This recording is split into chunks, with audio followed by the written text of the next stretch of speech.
But Well, that's always going to actually be in the real test, right? That Yeah, other section. this is always going to be in the real test. yeah, but it But it wasn't wasn't in in the your test. cable loss calculation. Yeah, setup. because that cable wouldn't be in your test, in your over-the-air test. So your cables that are underneath your turntable,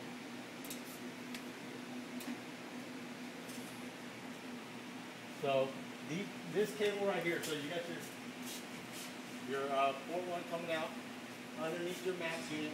That's this cable here. Yes. Okay. But if you're looking at this in an over-the-air test, this is not being utilized.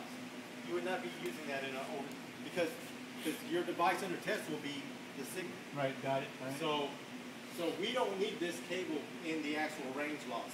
Makes sense. Because that's not going to be part of an actual measurement.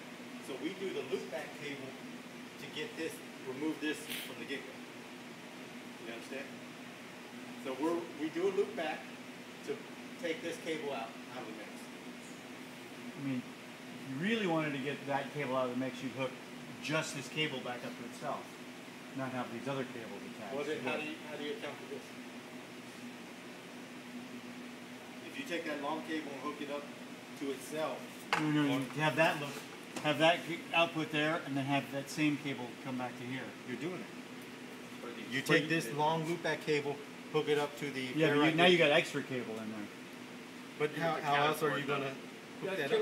short. I understand that. Yeah. That's the only purpose of this loopback Okay. cable. Is Right. because it's too short to actually reach over it.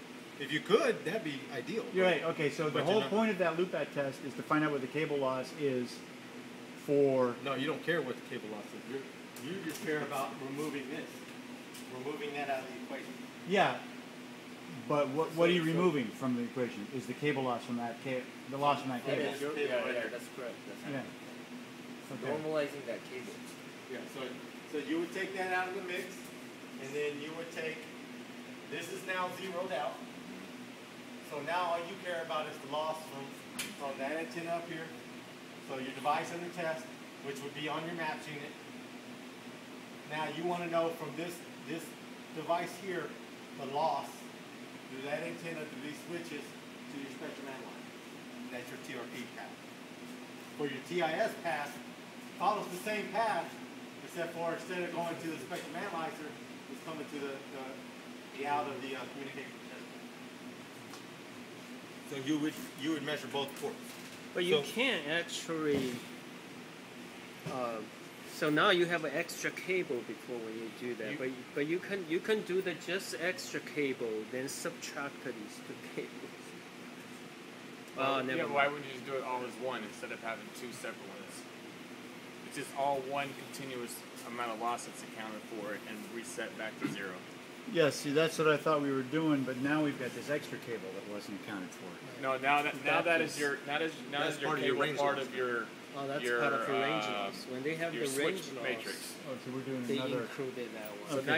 now you're doing the actual calibration of the equipment and the system itself. Okay. Okay, so the first one was just a cable count. Yep. The second measurement is an actual range calibration. All right. So we're measuring the entire range. So this cable's part of the range now. Yeah, so the cable in question that you're pointing at Yeah. is right here. Yep. That point right there. Okay. No, it isn't subtracted. We're accounting for that now because we want to know that loss. So that's going to give us. Right. Yeah. Eventually we'll do it. Yeah, add or subtract. Adding a minus one. Adding minus. Yeah. Okay, so this is what the whole range looks like. We only really care about this portion of it because that dipole only covers